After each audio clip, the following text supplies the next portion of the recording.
અમૃત બાપાના મસાણી મેલડી માતની નીલકંઠ મહાદેવની માં અમે રાજકોટથી આવી અહીંયા આવવાનું ચાલુ કર્યું હતું માં. અમે બહુ દુઃખી હતા. અમે અહીંયા આવવા માંડ્યા, અમને જ્ઞાન મળવા માંડ્યું, તમારી ભક્તિનું અમને જ્ઞાન મળ્યું. અમે અમારી માતાની ભક્તિ કરવા માંડ્યા. અમને બહુ સારું થવા માંડ્યું અત્યારે. અને અમે સારું થયું એટલે અમે અત્યારે અમારો હરખ કરવા તમને આવ્યા છે માતાજી.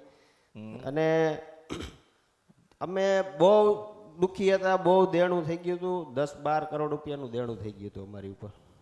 પછી અમે અહીંયા આવવા માંડ્યા. મારું અત્યારે 50% દેણું ભરાઈ ગયું છે મારી. હવે અમે કોઈ એવા ખોટા કામ નથી કર્યા, પણ એમને અમે બિઝનેસ જ કરી છીએ, ધંધો જ કરી છીએ. અમે અમારે ડાય કાસ્ટિંગ મશીન બનાવી છે, અમે હાર્ડવેરનું કામ કરીએ છીએ.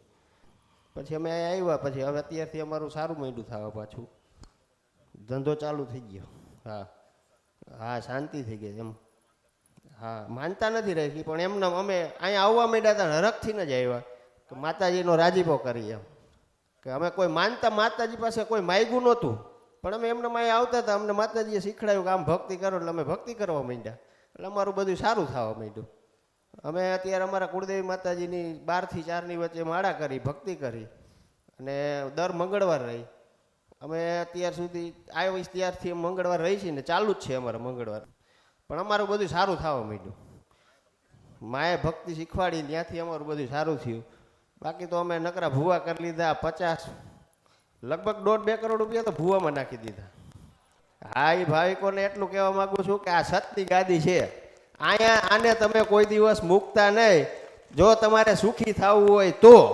નહીતર અમે કેમ જીવી છીએ અમને ખબર નથી. આવી રીતના દેણું થઈ જાય, માણસ સુસાઇડ કરી લે, લટકી જાય. પણ હવે કેમ થયું, માતાજી અમને બોલાવ્યા છે, અમને તો ખબર જ નથી. અહીંયા ગાદી હાલતી હતા તો અમે એમને વિડીયોમાં જોયું ને એમાંથી અમને એમ થયું કે અમે માતાજી પાસે જાય. એટલે અમે માતાજી પાસે આવ્યા, અને પછી અમને થયું કે આ સતની ગાદી છે. એટલે અમે પછી કન્ટિન્યુ ત્યાં આવવા માંડ્યા. તમારું બધું સારું થવા માંડ્યું. અમારે માતાજીને એવું કાંઈ પૂછવું જ નથી. માતાજી આપણું સારું કરે જ છે.